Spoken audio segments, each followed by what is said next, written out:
प्यारे बच्चों, अभी पिछले पार्ट में हमने एडजॉइंट डिस्कस करा था। अब एडजॉइंट मेथड से किसी भी मैट्रिक्स का इन्वर्स कैसे फाइंड करते हैं वो डिस्कस कर रहे हैं। सबसे पहले हम ये देखते हैं कि मैट्रिक्स सिंगुलर है या नॉन सिंगुलर। सिंगुलर होने के लिए उस मैट्रिक्स का डिटरमिनेंट बनाते हैं, और डिटरमिनेंट अगर आपका 0 आ जाएगा तो मैट्रिक्स सिंगुलर होगी, अदरवाइज नॉन सिंगुलर होगी। तो इन्वर्स फाइंड करने के लिए हमको मैट्रिक्स नॉन सिंगुलर चाहिए। तो इन्वर्स का फॉर्मूला है A inverse equals to 1 determinant A into adjoint A. इस चीज़ को समझने के लिए हम एक एग्जाम्पल ले रहे हैं। एग्जाम्पल में एक 2×2 की मैट्रिक्स है जिसके एलिमेंट हैं 2, 5, 1, 3। तो मैट्रिक्स ए कि वो चेक करेंगे कि सिंगुलर है या नॉन सिंगुलर। तो सबसे पहले हमने एक 2×2 का एक डिटरमिनेंट बनाया जिसके एलिमेंट वो मैट्रिक्स ए के एलिमेंट ही हैं। इस डिटरमिनेंट को सॉल्व कर रहे हैं तो डायगोनल एलिमेंट 2 और 3 का मल्टीप्लाई करेंगे तो 6 आएगा। नॉन डायगोनल एलिमेंट 1 और 5 का मल्टीप्लाई करेंगे 5 आएगा, और इन दोनों का डिफरेंस बना रहा है नॉट इक्वल टू 0 आ रहा है। इसका मतलब ये मैट्रिक्स जो है नॉन सिंगुलर है। अब हम इसका एडजॉइंट निकालेंगे। तो एडजॉइंट निकालने के लिए सबसे पहले हमको कोफैक्टर निकालने पड़ेंगे हर एक एलिमेंट के। तो अगर capital A11 small a11 element का कोफैक्टर है तो ये होगा -1 की पावर 1 + 1 इंटू 3 फर्स्ट रो और फर्स्ट कॉलम को जब हटाने के बाद जो माइनर मिल रहा है वो 3 है। तो ऐसे कोफैक्टर ऑफ A11 आ रहा है 3। कोफैक्टर A12 -1 की पावर 1 + 2 इंटू 1 आपका ये -1 की पावर 1 + 2 इंटू 1 माइनर है M12। तो A12 ये होगा -1 की पावर 1 + 2 इंटू 1 = -1। इसी प्रकार A21 निकालेंगे, A22 निकालेंगे। तो हमने चारों एलिमेंट के कोफैक्टर निकाल लिए। कोफैक्टर और माइनर में थोड़ा सा डिफरेंस ये रहता है कि कुछ में माइनस का अंतर हो सकता है कोफैक्टर और माइनर में, क्योंकि -1 की पावर अगर पॉजिटिव है तो वो पॉजिटिव हो जाता है, -1 की पावर नेगेटिव है तो उसकी वजह से नेगेटिव साइन हो जाता है। अब एडजॉइंट ए का फॉर्मूला है कोफैक्टर मैट्रिक्स का ट्रांसपोज। तो सबसे पहले हम कोफैक्टर मैट्रिक्स बनाएंगे जिसकी फर्स्ट रो होगी A11 A12, सेकंड रो होगी A21 A22, और फिर हम उसका जब ट्रांसपोज करेंगे तो फर्स्ट रो फर्स्ट कॉलम में कन्वर्ट हो जाएगी, सेकंड रो सेकंड कॉलम में बन जाएगी। तो ट्रांसपोज होने के बाद जो हमारी मैट्रिक्स आएगी उसके एलिमेंट होंगे A11 A21 A12 A22। अब हम इन कोफैक्टर की वैल्यू इसमें पुट कर देंगे।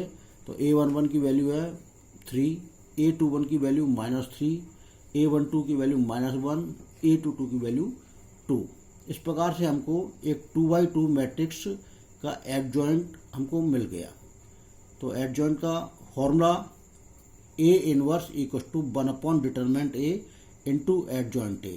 1 डिटरमिनेंट A 1 था, इसलिए इसके आगे 1 लिखने की जरूरत नहीं है। तो इस प्रकार से A इन्वर्स इक्वल टू हो गया 3 - 5 - 1 2।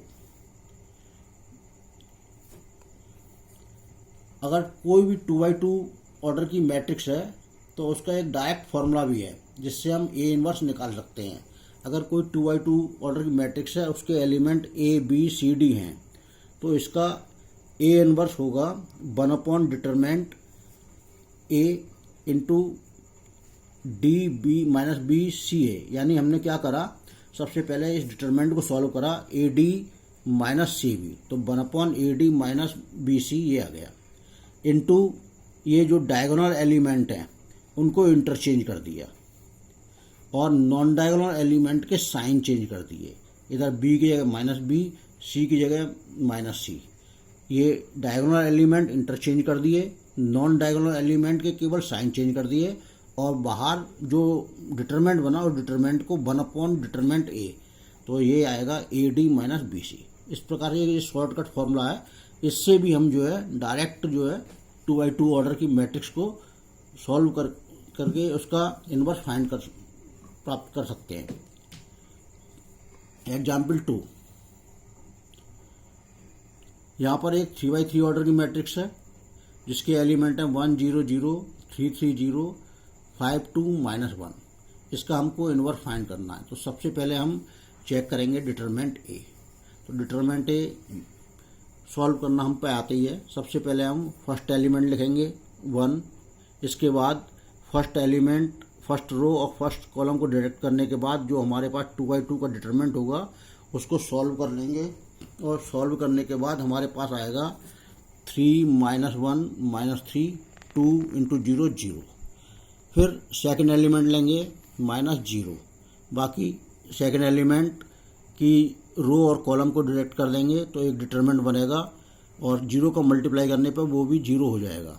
इसके बाद ये थर्ड एलिमेंट फर्स्ट रो का 0 है तो इसकी वजह से सारा 0 हो जाएगा। इसको सॉल्व करेंगे तो ये -3 आ रहा है, इसका मतलब नॉन इक्वल टू 0 आ रहा है। तो ये आपकी मैट्रिक्स जो है नॉन सिंगुलर मैट्रिक्स है, इसका मतलब इसका इन्वर्स पॉसिबल है। अब इन्वर्स निकालने के लिए हमको कोफैक्टर निकालने पड़ेंगे। तो जितने भी हमारे पास एलिमेंट हैं उन सबके कोफैक्टर कैपिटल लेटर से रिप्रेजेंट करे जा रहे हैं। जैसे पहला सबसे पहले A11, तो A11 -1 की पावर 1 + 1 इंटू, तो -1 की पावर 1 + 1। अब आपका ये एक जो 3 0 2 -1 का ये डिटरमेंट बचेगा, इसको बोलते हैं M11। इस डिटरमेंट को सॉल्व करने के बाद और -1 की पावर 1 + 1 इसको सॉल्व करने के बाद -3 आता है। तो पहला कोफैक्टर A11 -3 हो गया। इसी प्रकार A12 -1 की पावर 1 + 2 इंटू डिटरमेंट। तो डिटरमेंट ये कौन सा डिटरमेंट है, तो A12 हमारे पास ये है A12।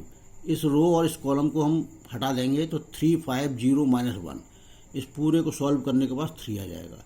इसी प्रकार हम A13 A21 A22 A23 A21 A32 A33 ये सारे कोफैक्टर निकाल लेंगे, और कोफैक्टर को निकालकर एक वो कोफैक्टर मैट्रिक्स बनाएंगे जिसके एलिमेंट होंगे A11 A12 A13 A21 A22 A23 और A31 A32 A33, और उस कोफैक्टर मैट्रिक्स का ट्रांसपोज करेंगे। तो कोफैक्टर मैट्रिक्स का जब ट्रांसपोज करेंगे तो फर्स्ट रो और फर्स्ट कॉलम चेंज हो जाएंगे, सेकंड रो सेकंड कॉलम में चेंज हो जाएगी, थर्ड रो थर्ड कॉलम में चेंज हो जाएगी। तो हमारा ये एडजॉइंट ए आ जाएगा A11 A21 A31 A12 A22 A32 A11 A13 A23 A33। अब हम इन कोफैक्टर की वैल्यू पुट कर देंगे। तो वैल्यू पुट करने के बाद हमारी जो मैट्रिक्स आ रही है -3 0 0 3 -1 0 -9 -2 3।